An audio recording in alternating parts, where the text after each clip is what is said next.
എല്ലാവർക്കും നമസ്കാരം.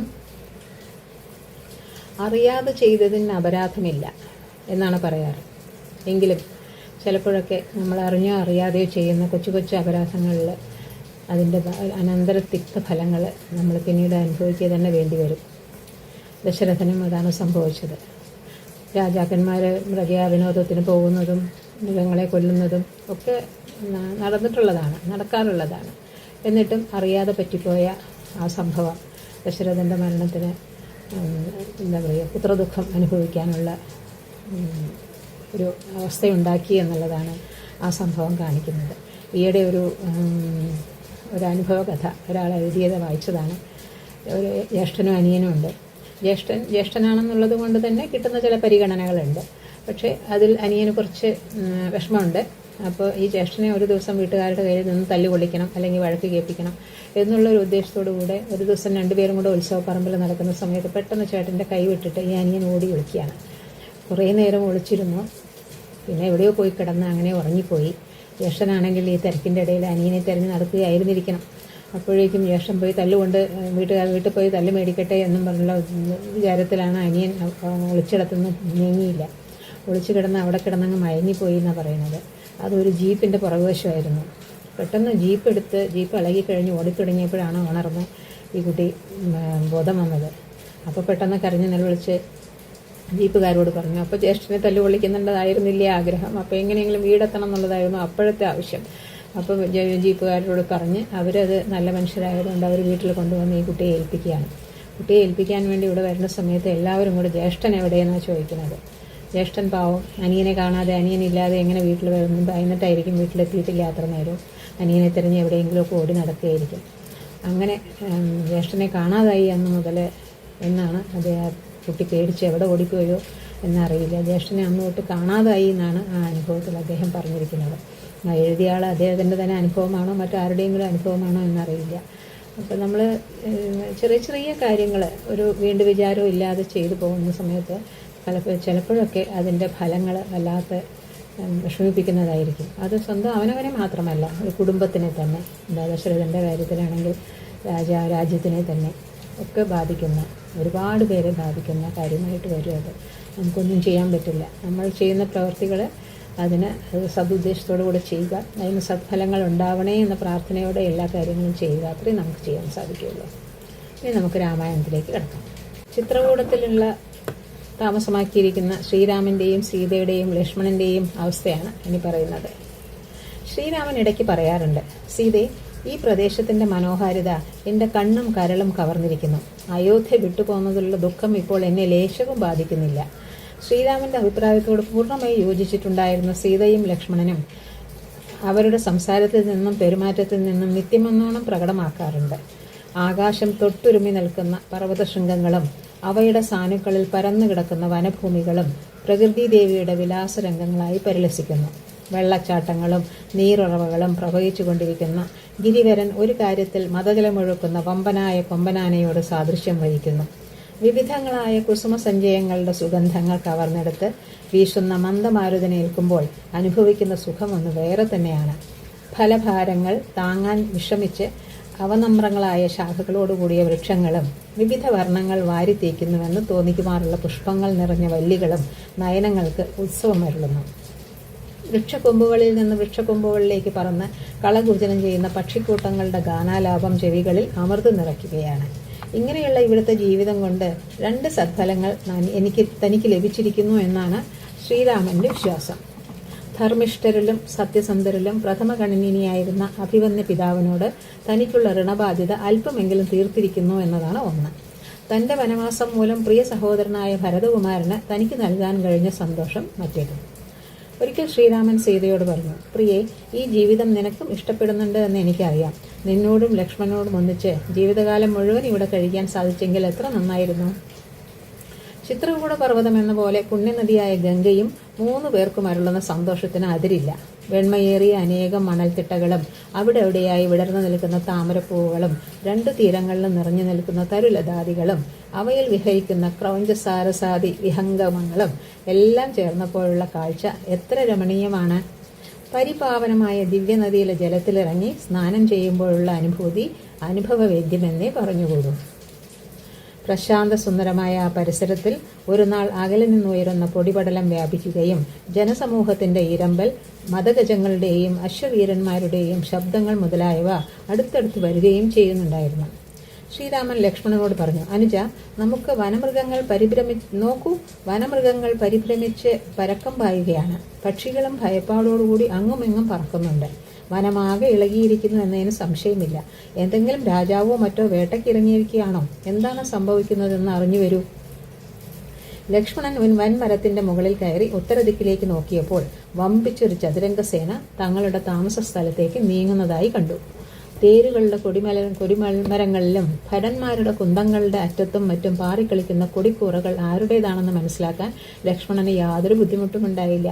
കുമാരൻ മരമുകളിൽ നിന്ന് വേഗത്തിൽ നിലത്തിറങ്ങി ശ്രീരാമന്റെ അരികത്തേക്ക് ഓടിച്ചെന്ന് പറഞ്ഞു, ജ്യേഷ്ഠത്തി ഒരു ഗുഹയ്ക്കകത്ത് ചെന്നിരിക്കട്ടെ. നമുക്ക് രണ്ടുപേർക്കും അമ്പും വില്ലുമെടുത്ത് യുദ്ധത്തിന് തയ്യാറായി നിൽക്കാം. ശ്രീരാമൻ ആരാഞ്ഞു, ഏത് രാജാവിന്റെ സൈന്യമാണ് ഇങ്ങോട്ട് വരുന്നത്? ലക്ഷ്മണന്റെ മറുപടിയിൽ കർക്കശത്വവും മുഖത്ത് കൊടും കോപവും സ്പഷ്ടമായിരുന്നു. ഭരതജ്യേഷ്ഠൻ രാജാവായി അഭിഷേകം കഴിച്ചിട്ട് നമ്മെ വകവരുത്താൻ വരികയാണ്. ഭരതജ്യേഷ്ഠൻ കാരണമാണല്ലോ ജ്യേഷ്ഠനും ജ്യേഷ്ഠത്തെയും ഞാനും വനവാസം ചെയ്യുന്നത്. അങ്ങനെയുള്ളവനെ കൊല്ലുന്നതിൽ ഞാനൊരു തിന്മയും കാണുന്നില്ല. ഇന്ന് ഞാൻ കൊല്ലാൻ പോകുന്ന ഭരതജ്യേഷ്ഠനെ ചൊല്ലി കൈകേയി കരയട്ടെ. അതേസമയം ലോകം ഒരു മഹാപാപത്തിൽ നിന്ന് മുക്തവുമാവട്ടെ. ശ്രീരാമൻ ലക്ഷ്മണന്റെ തെറ്റിദ്ധാരണ മാറ്റാൻ ഒരുക്കമായി. അനുജ, ബന്ധുക്കളെയോ സ്നേഹിതരെയോ ഇല്ലായ്മ ചെയ്ത് കിട്ടുന്ന രാജ്യത്തെ വിഷം കലർന്ന ആഹാര പദാർത്ഥത്തെ എന്ന പോലെ ഞാൻ പരിത്യജിക്കും. അനുജന്മാരുടെ സുരക്ഷയ്ക്കും കുശലത്തിനും വേണ്ടി മാത്രമാണ് ഇനിയൊരു കാലത്ത് രാജ്യം ഭരിക്കാൻ ഞാൻ വിചാരിക്കുന്നത്. അധർമ്മത്തിൽ അടിയുറച്ചതായാൽ ഇന്ദ്രത്വം പോലും ഞാൻ സ്വീകരിക്കുകയില്ല. പോരെങ്കിൽ ഭ്രാതൃവത്സലനും കുലധർമ്മം പാലിക്കുന്നവനും എനിക്ക് പ്രാണനേക്കാൾ പ്രിയങ്കരനുമാണ് ഭരതൻ. ഞാനും സീതയും നീയും വനം പൂകിയതറിഞ്ഞ് ശോകാക്രാന്തനായി എന്നെ കാണാൻ ഭരതൻ വരുന്നതാണ്. മാത്രമല്ല, അവന് നൽകപ്പെട്ട രാജ്യം എനിക്ക് അടിയറ വയ്ക്കാനും. മനസ്സുകൊണ്ട് പോലും അവൻ ദ്രോഹിക്കുകയില്ല. നിന്നോട് ഒരിക്കലെങ്കിലും അവൻ അപ്രിയം പറയുകയോ പ്രവർത്തിക്കുകയോ ചെയ്തിട്ടുണ്ടോ? ലക്ഷ്മണ, രാജ്യത്തെ ചൊല്ലിയാണ് നീ ഇങ്ങനെ സംസാരിക്കുന്നതെങ്കിലോ നിനക്ക് രാജ്യം തരാൻ ഞാൻ ഭരതനോട് ആവശ്യപ്പെടും. ഭരതൻ എന്നെ അനുസരിക്കുകയും ചെയ്യും. ഭരതനാവട്ടെ ചിത്രകൂടത്തിന് കുറച്ച് അകലെ എത്തിയപ്പോൾ ശത്രുഘ്നനോട് പറയുകയാണ്, അനുജ, നീ ആൾക്കാരോടുകൂടി ശ്രീരാമജ്യേഷ്ഠൻ പാർക്കുന്നത് എവിടെയാണെന്ന് കണ്ടുപിടിച്ചിട്ട് വരൂ. ജ്യേഷ്ഠനെ കാണുന്നത് വരെ എൻ്റെ മനസ്സിന് സമാധാനം ഉണ്ടാവുകയില്ല. ജ്യേഷ്ഠന്റെ തൃപ്പാദങ്ങൾ എൻ്റെ ശിരസിൽ ചേർക്കുന്നത് വരെ എൻ്റെ മനസ്സിന് സമാധാനം ഉണ്ടാവുകയില്ല. ജ്യേഷ്ഠൻ അയോധ്യ രാജാവായി അഭിഷേകം കഴിക്കുന്നതുവരെ എൻ്റെ മനസ്സിന് ഒരു സമാധാനവും ഉണ്ടാകുകയില്ല. അന്വേഷിച്ചിറങ്ങിയ ശത്രുഘ്നനും കൂട്ടരും കുറച്ചു നേരം കഴിഞ്ഞ് തിരിച്ചെത്തി ഭരതനോട് പറഞ്ഞു, അല്പം അകലെ ഒരു ദിക്കിൽ പുക ഉയരുന്നുണ്ടെന്ന്.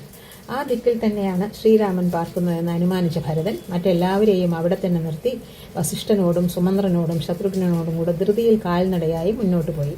ദൂരെയായി ശ്രീരാമാശ്രമം കണ്ണിൽപ്പെട്ടപ്പോൾ ഒരുവൻ പൊങ്ങുതടിയിൽ കയറിയിരുന്ന് വെള്ളത്തിൽ മുങ്ങിയും പൊങ്ങിയും ഒരു വിധത്തിൽ മറുവശത്ത് എത്തിച്ചേരുമ്പോൾ എങ്ങനെയോ അങ്ങനെ ഭരതൻ സന്തോഷിച്ചു. അമ്മമാരെ കൂട്ടിക്കൊണ്ടുവരുന്നതിനായി വസിഷ്ഠനെ നിയോഗിച്ച് സുമന്ത്രനോടും ശത്രുഘ്നനോടും കൂടി ഭരതൻ കാലടികൾ നിലത്ത് തൊടുന്നില്ലെന്ന് തോന്നിക്കുമാർ അത്ര വേഗത്തിൽ ശ്രീരാമന്റെ താൽക്കാലിക നിലയമായ പർണശാലയിൽ എത്തി. അതിനകത്തിരുന്ന ശ്രീരാമനെ കണ്ടപ്പോൾ ഭരതൻ മാത്രമല്ല ശത്രുഘ്നനും പൊട്ടിക്കരഞ്ഞുകൊണ്ട് മുന്നോട്ടാഞ്ഞ് നിരുദ്ധകണ്ഠന്മാരായി ജ്യേഷ്ഠപാദങ്ങളിൽ പതിച്ചു. ഇരുവരെയും വാരിയെടുത്ത് മാറോടണച്ച് മൂർധാവിൽ മുകരുമ്പോൾ ഭ്രാതൃവാത്സല്യവാരിധിയായ ശ്രീരാമനും കണ്ണുനീരൊഴുക്കാതിരിക്കാൻ കഴിഞ്ഞില്ല. വികാരങ്ങളുടെ ഊഷ്മളയ്ക്ക് തെല്ലൊരു കുറവുണ്ടായപ്പോൾ ശ്രീരാമൻ ചോദിച്ചു, ഭരത, നമ്മുടെ അച്ഛനെ തനിച്ചാക്കിയിട്ട് നീ ഇങ്ങോട്ട് വരാൻ എന്താണ് കാരണം? ദീർഘയാത്ര ചെയ്തത് കൊണ്ടാണോ നീ ഇങ്ങനെ ക്ഷീണിച്ചിരിക്കുന്നത്? അച്ഛന് സുഖം തന്നെയല്ലേ? നിന്റെ പ്രജകൾ സന്തോഷവാന്മാരായി കഴിയുന്നില്ലേ? സന്മാർഗികളായ നമ്മുടെ പൂർവികന്മാർ തെളിച്ച വഴിയിൽ കൂടി നീ സഞ്ചരിക്കുന്നില്ലേ? നമ്മുടെ അച്ഛന്റെ അഭിലാഷങ്ങളനുസരിച്ച് നീ രാജ്യഭാരം നടത്തുന്നില്ലേ? താൻ അപ്രകാരമെല്ലാം ചെയ്യുന്നുണ്ടെന്ന് പറഞ്ഞിട്ട് ഭരതൻ ചില അപേക്ഷകൾ സമർപ്പിച്ചു. ജ്യേഷ്ഠ, യഥാർത്ഥത്തിൽ മഹാരാജാവായ ജ്യേഷ്ഠൻ എന്നോടൊന്നിച്ച് അയോധ്യയിലേക്ക് വന്ന് അഭിഷേകം നടത്തണം. ഞാൻ കേകയത്തിലും ജ്യേഷ്ഠൻ വനത്തിലുമായിരുന്നപ്പോൾ നമ്മുടെ പിതാവ് ദിവംഗതനായി. അതിനു കാരണം ജ്യേഷ്ഠനോട് വേർപിരിഞ്ഞതാണ്. ജ്യേഷ്ഠൻ പിതാവിനായി ഉദകക്രിയ ചെയ്യണം. സാധാരണക്കാരനായ ഒരു പിതൃസ്നേഹിയെപ്പോലെ വന്യപിതാവിന്റെ ചർമ്മവൃത്താന്ത ശ്രവണം ശ്രീരാമനെ അസ്തപ്രജ്ഞനാക്കി നിലം പതിപ്പിച്ചു. 3 അനുജന്മാരും സീതയും കൂടെ മുഖത്ത് കുളിർജലം തെളിക്കുകയും പരിചരിക്കുകയും ചെയ്തതിന്റെ ഫലമായി ശ്രീരാമൻ ബോധം വീണ് എഴുന്നേറ്റിരുന്നു. പിന്നീടുണ്ടായത് ശ്രീരാമന്റെ മാത്രമല്ല മറ്റെല്ലാവരുടെയും ഉച്ചത്തിലുള്ള വിലാപങ്ങളും തോരാത്ത കണ്ണീരൊഴുക്കലും ഇടവിട്ടുള്ള നെടുവീർപ്പുകളുമായിരുന്നു. പിന്നീട് ശ്രീരാമനും ലക്ഷ്മണനും ഗംഗാനദിയിൽ ഇറങ്ങി ദേഹശുദ്ധി വരുത്തി കരയ്ക്ക് കയറുമെന്ന് മൃതനായ പിതാവിന് കൈക്കുമ്പിളുകളിൽ വെള്ളം കോരി ദക്ഷിണാഭിമുഖമായി നിന്ന് ഉദകം നൽകുകയും ദർഭ വിരിച്ച് ഓടൽക്കുരുവിൻ്റെയും ലന്തക്കുരുവിൻ്റെയും പിണ്ണാക്കുകൊണ്ട് പിണ്ണം വയ്ക്കുകയും ചെയ്തു. അധികം താമസിയാതെ അവിടെ എത്തിച്ചേർന്ന കുലഗുരുവിൻ്റെയും മാതാക്കളുടെയും മുമ്പിൽ സാഷ്ടാംഗം നമസ്കരിച്ചു. മാതാക്കന്മാർ, പുത്രന്മാർ, സ്നുഷ എന്നിവരുടെ മാത്രമല്ല കണ്ടുനിന്നവരുടെ എല്ലാവരുടെയും കണ്ണുകളിൽ നിന്ന് ചൂടുള്ള അശ്രുജലം ഒഴുകിയിറങ്ങി.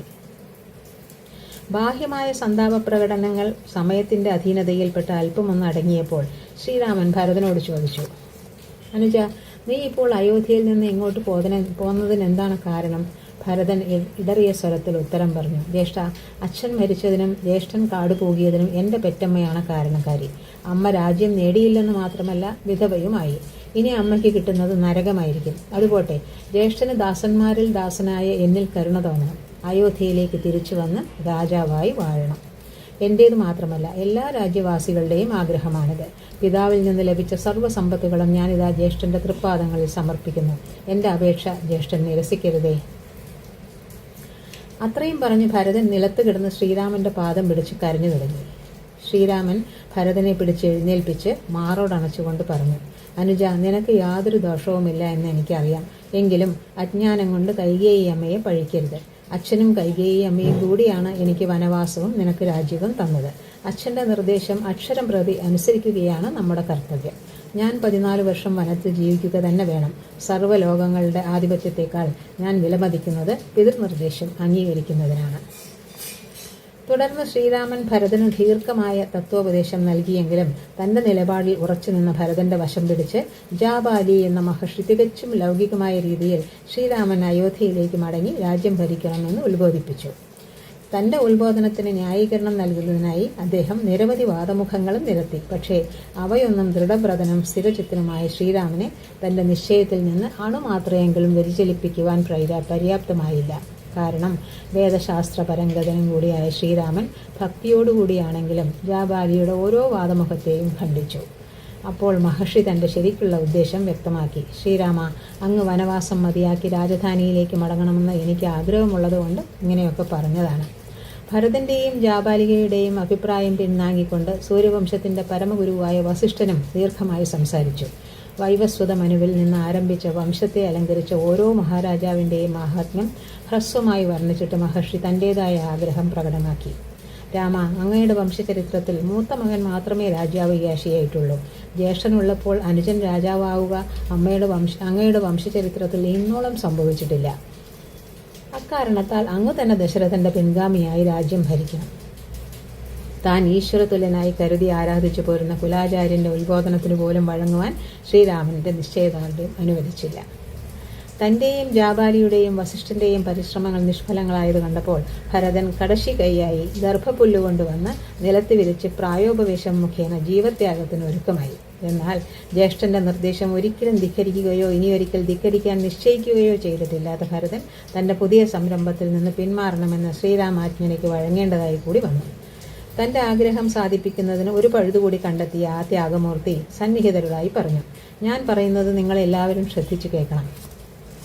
അച്ഛന്റെ ഇച്ഛാനുസരണം വനവാസം കൂടിയേ തീരൂ എന്നുണ്ടെങ്കിൽ ജ്യേഷ്ഠന് പകരം ഞാൻ 14 വർഷം ഇവിടെ കഴിഞ്ഞുകൊള്ളാം. ജ്യേഷ്ഠൻ അയോധ്യാപതിയായി വാണുകൊള്ളട്ടെ. അത് കേട്ട് ശ്രീരാമൻ എല്ലാവരും കേൾക്കെ പറഞ്ഞു, എനിക്ക് വനവാസവും ഭരതന് രാജ്യഭാരവുമാണ് അച്ഛൻ നിശ്ചയിച്ചത്. ആ നിശ്ചയം മാറ്റാൻ എനിക്കോ ഭരതനോ അധികാരമില്ല. എല്ലാ ഗുണങ്ങളും ഒത്തുചേർന്നിട്ടുള്ളവനാണ് ഭരതൻ. വനവാസം കഴിഞ്ഞ് ഭരതന്റെ സഹായത്തോടെ ഞാൻ രാജ്യഭരണം ഏറ്റെടുത്തുകൊള്ളാം.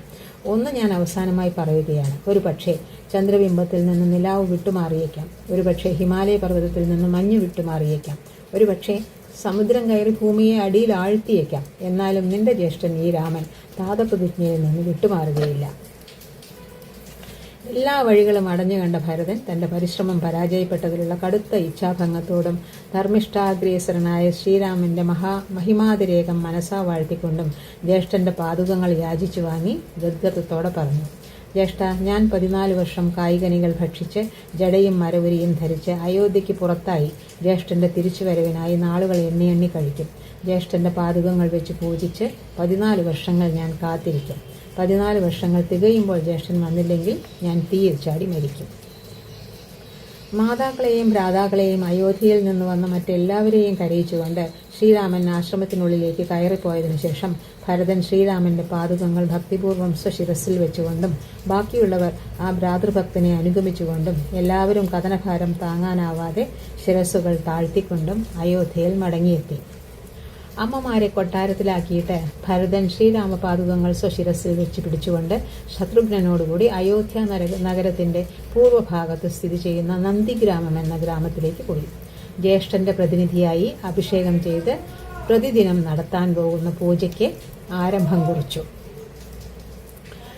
ജടാവൽക്കലാദികൾ ധരിച്ച് ഫലമൂലാദികൾ മാത്രം ഭക്ഷിച്ച് ശ്രീരാമന്റെ പേരിൽ അതിൽ മാത്രം രാജ്യപാലനം ചെയ്ത് 14 സംവത്സരങ്ങൾ അവസാനിക്കുന്ന ദിവസത്തിനായി ദീർഘമായ കാത്തിരിപ്പും തുടങ്ങി. ചിത്രകൂടത്തിൽ പാർക്കുന്ന ശ്രീരാമൻ പരിസരങ്ങളിൽ ആശ്രമം കെട്ടി താമസിക്കുന്ന മുനിമാർ ഇടയ്ക്കിടയ്ക്ക് തന്നെ ഏറുകണ്ണിട്ട് നോക്കുന്നതും തമ്മിൽ അടക്കി സംസാരിക്കുന്നതും കണ്ടപ്പോൾ തനിക്കെന്തെങ്കിലും നടപടി ദൂഷ്യം ഉണ്ടായിട്ടുണ്ടോ എന്ന് സംശയിച്ചുപോയി. സംശയം തീർക്കുന്നതിനും ആവശ്യമുണ്ടെങ്കിൽ പരിഹാരം ചെയ്യുന്നതിനുമായി ശ്രീരാമൻ ആ മുനിമാരുടെ കുലപതിയെ ചെന്ന് കണ്ട് ചോദിച്ചു, മഹാത്മൻ, ഞാനോ ലക്ഷ്മണനോ സീതയോ മുനിമാരോട് എന്തെങ്കിലും അപ്രിയം പ്രവർത്തിച്ചിട്ടുണ്ടോ? ഉണ്ടെങ്കിൽ അതെന്താണെന്ന് അറിയിക്കാൻ ദയവുണ്ടാകണം. കുലപതി പറഞ്ഞു, രാമ, നിങ്ങളിൽ ആരും തന്നെ അധർമ്മം പ്രവർത്തിക്കുന്നവരല്ല. മുനിമാർക്ക് ചില രാക്ഷസന്മാരോട് തോന്നുന്ന ഭയമാണ് അവരുടെ പെരുമാറ്റത്തിന് കാരണം. ത്രിലോകദ്രോഹിയായ രാവണന്റെ ഒരു മുറയ്ക്ക് അനുജനായ ഖരൻ എന്ന ഘോര രാക്ഷസന്റെ ഉപദ്രവങ്ങൾ കൊണ്ട് അവർ പൊറുതിമുട്ടുകയാണ്. ഖരനും അവന്റെ അനുയായികളും ബീഭത്സ രൂപങ്ങൾ ധരിച്ച് മുനിമാരെ പേടിപ്പെടുത്തുകയും ഹോമം തുടങ്ങിയ ശ്രുവവും കലശങ്ങളും തല്ലിയുടയ്ക്കുകയും അശുചികങ്ങളായ ദ്രവ്യങ്ങൾ വർഷിച്ച് ശല്യപ്പെടുത്തുകയും ചെയ്തു വരുന്നു. ഞങ്ങളെല്ലാം ഇവിടം വിട്ട് ഒരു ദൂരസ്ഥലത്തേക്ക് പോവുകയാണ്. കുലപതിയും കൂട്ടരും അപ്പറഞ്ഞതനുസരിച്ച് സ്ഥലത്ത് നിന്ന് പോയപ്പോൾ ശ്മശാന തുല്യമായി തീർന്ന ആ പരിസരങ്ങൾ ശ്രീരാമന് അരുചികരമായി തോന്നി. പോരെങ്കിൽ താൻ ഇനിയും ഇവിടെ കഴിഞ്ഞുകൂടിയാൽ ഭരതനോടും മറ്റുള്ളവരോടുമായ സമാഗമത്തിന്റെ വേദനാജനകമായ സ്മരണകൾ മനസ്സിന് അസ്വസ്ഥതയുണ്ടാക്കിക്കൊണ്ടിരിക്കുമെന്ന് തീർച്ചയായിരുന്നു. സീതയോടും ലക്ഷ്മണനോടും കൂടി ചിത്രകൂടത്തിലെ ആശ്രമം ഉപേക്ഷിച്ച് ശ്രീരാമൻ ആരംഭിച്ച യാത്രക്കിടയിൽ ആദ്യമായി തങ്ങാനെത്തിയത് താപസവരേണ്യനായ അത്രി മഹർഷിയുടെ ആശ്രമത്തിലായിരുന്നു. മഹർഷി 3 അതിഥികളെയും ഉപചാരപൂർവ്വം സ്വീകരിച്ച് സൽക്കരിച്ചിട്ട് തന്റെ ധർമ്മപത്നിയും പതിവ്രതാ ശിരോമണിയുമായ അനസൂയയ്ക്ക് സീതയെ ഏൽപ്പിച്ചു കൊടുത്തു. ദീർഘമായ തപസ്സിന്റെ ഫലമായി ദിവ്യശക്തി സമ്പാദിച്ചിരുന്ന അനസൂയ പാതിവൃത്യശക്തിയാൽ 10 വർഷം മാറി നിന്ന മഴ പെയ്യിക്കുകയും 10 ദിവസത്തെ പകലുകൾ രാത്രികളാക്കി മാറ്റിയെന്ന് മഹർഷി പറഞ്ഞ് അതിഥികൾക്ക് അറിവായി. സീതയെക്കുറിച്ചുള്ള സകല വിവരങ്ങളും മനസ്സിലാക്കിയിരുന്ന അനസൂയ തനിക്കുള്ള സ്നേഹവും അനുമോദനവും ഇങ്ങനെ പ്രകടിപ്പിച്ചു. സീതയെ, ഗൃഹത്തെയും ബന്ധുക്കളെയും മറ്റെല്ലാറ്റിനെയും പരിത്യജിച്ച് ഭർത്താവിനെ വനത്തിലേക്ക് അനുഗമിച്ച നീ പതിവ്രതകളുടെ മുന്നണിയിലാണ്. രാമനെപ്പോലെ സർവ്വഗുണങ്ങളും തികഞ്ഞ മറ്റൊരു പുരുഷനെ ഞാൻ ഇന്നോളം കണ്ടറിയുകയോ കേട്ടറിയുകയോ ചെയ്തിട്ടില്ല. നിന്നെപ്പോലുള്ള സ്ത്രീകളാണ് വാസ്തവത്തിൽ പുണ്യവതികൾ. വിനയത്തോടും ബഹുമാനത്തോടും കൂടെ സീത പ്രതിവചിച്ചു. എന്റെ വിവാഹാവസരത്തിൽ അഗ്നികുണ്ഡത്തിന്റെ അടുക്കൽ വെച്ച് എന്റെ അമ്മ എനിക്ക് പാതിവ്രത്യധർമ്മം ഉപദേശിച്ചു തരികയുണ്ടായി. ആ ഉപദേശം അവിടുന്ന് ഒന്നുകൂടെ പുതുക്കിയിരിക്കുകയാണ്. എന്റെ ഭർത്താവ് തന്നെയാണ് എന്റെ ദൈവം. അവിടുന്ന് പാതിവൃത്യ ശക്തി കൊണ്ട് സാധിച്ചിട്ടുള്ളത് എനിക്കറിയാം. ഭർത്തൃപരിചരണം തന്നെയാണ് സ്ത്രീയുടെ തപസ്. ആ വാക്കുകൾ കേട്ടപ്പോൾ സന്തുഷ്ടിയായി തീർന്ന അനസൂയ സീതയെ ശിരസിൽ മുകർന്നിട്ട് ചോദിച്ചു, എന്റെ തപശക്തിക്ക് സാധിക്കാൻ കഴിയുന്ന എന്താണ് ഞാൻ നിനക്ക് തരേണ്ടത്? സീത ആത്മാർത്ഥതയോടുകൂടെ ഉത്തരം നൽകി, അവിടത്തേക്ക് എന്നോട് തോന്നിയ സന്തോഷം ഒന്ന് മാത്രം മതി. അതുകൊണ്ട് തൃപ്തിപ്പെടാതെ അനസൂയ ദിവ്യങ്ങളായ വസ്ത്രങ്ങളും ആഭരണങ്ങളും അംഗരാഗവും കുറിക്കൂട്ടും സീതയ്ക്ക് സമ്മാനിച്ചു. അവയെല്ലാം അണിഞ്ഞുകൊണ്ട് ഭർത്തൃസൗജത്തിലേക്ക് പോയിക്കൊള്ളാൻ അനസൂയ നൽകിയ സ്നേഹമിശ്രണമായ നിർദ്ദേശം അനുസരിക്കുവാൻ സീതയ്ക്ക് സന്തോഷമേ ഉണ്ടായിരുന്നുള്ളൂ. ദിവ്യാഭരണ വസ്ത്രാദികളാലും അംഗരാഗത്താലും മറ്റും അലങ്കൃതമായി തന്റെ മുമ്പിലെത്തിയ പത്നിയെ കണ്ടപ്പോൾ ശ്രീരാമൻ ആശ്ചര്യഭരിതനും ആഹ്ലാദവിവശനുമായതിൽ അത്ഭുതപ്പെടാനില്ല. ശ്രീരാമൻ അന്ന് രാത്രി താപസന്മാരുടെ സാന്നിധ്യത്തിൽ കഴിച്ച് സുദുർലഭവും അപരിമിതവുമായ ആത്മീയ ശാന്തി നേടി. ബാലസൂര്യന്റെ അരുണകിരണങ്ങൾ പൂർവ്വദിക്കിനെ ശോഭായമാനമാക്കി തുടങ്ങിയപ്പോൾ ശ്രീരാമനും സീതയും ലക്ഷ്മണനും അത്രി മഹർഷിയോടും അനസൂയയോടും ആശ്രമത്തിലെ അന്തേവാസികളോടും യാത്രാനുവാദം അഭ്യർത്ഥിച്ച് അവരെ ഭക്തിപൂർവ്വം വന്ദിച്ചു. അവരുടെ അനുഗ്രഹാശിസ്സുകൾ സ്വീകരിച്ച് ശ്രീരാമനും പത്നിയും അനുജരും അത്രി ആശ്രമത്തിൽ നിന്ന് പുറപ്പെട്ട് കുറേ ദൂരം കഴിഞ്ഞ് ഘോര രാക്ഷസ നിഷേവിതവും ഹിംസ്രമൃഗാതിപൂർണവും ഭീതിതവുമായ ദണ്ഡകാരണ്യത്തിൽ പ്രവേശിച്ചു. അയോധ്യയിൽ നിന്ന് പുറപ്പെട്ട് അത്രിയാശ്രമത്തിൽ തങ്ങുന്നതുവരെയുള്ള നാളുകളിൽ ഭരതസമാഗമം മുതലായ ചില സന്ദർഭങ്ങൾ സന്താപനിർഭരമായ ചില അനുഭവങ്ങൾ കാഴ്ചവെച്ചുവെങ്കിലും കോപാകാലുഷ്യത്തിനോ ആയുധപ്രയോഗത്തിനോ ശത്രുനിധനത്തിനോ സാക്ഷ്യം വഹിച്ചിരുന്നില്ല. എന്നാൽ ദണ്ഡകാരണ്യ പ്രവേശത്തോടുകൂടി സ്ഥിതികൾ ആകെ മാറുകയും സജ്ജനദ്രോഹികളായ രാക്ഷസന്മാരുടെ അതിക്രമങ്ങൾ നേരിടുകയും ശിക്ഷാർഹരായവരെ ശിക്ഷിക്കുകയും ചെയ്യുക എന്നത് പ്രായേണ നിത്യസംഭവങ്ങളായി തീർന്നു. ഇടതൂർന്ന് വളർന്ന് ആകാശത്തെ മറച്ചു നിൽക്കുന്ന വൃക്ഷസഞ്ചയങ്ങളും മദഗജങ്ങളും സിംഹങ്ങളും ശാർദൂലങ്ങളും മറ്റ് ഹിംസ്രമൃഗങ്ങളും വികൃതരൂപികളും മനുഷ്യമാംസഭക്ഷകരുമായ രാത്രീഞ്ചരന്മാരും നിറഞ്ഞ ഘോരവിപിനം ശ്രീരാമലക്ഷ്മണന്മാരുടെ കുജാഡോപത്തിൻ്റെയും സമരവീര്യത്തിൻ്റെയും പ്രകടനരംഗമായി. ശ്രീരാമനും സീതയും ലക്ഷ്മണനും ദണ്ഡകാരണ്യത്തിലെത്തിയിരിക്കുകയാണ്. ബാക്കി ഭാഗം അടുത്ത ദിവസം.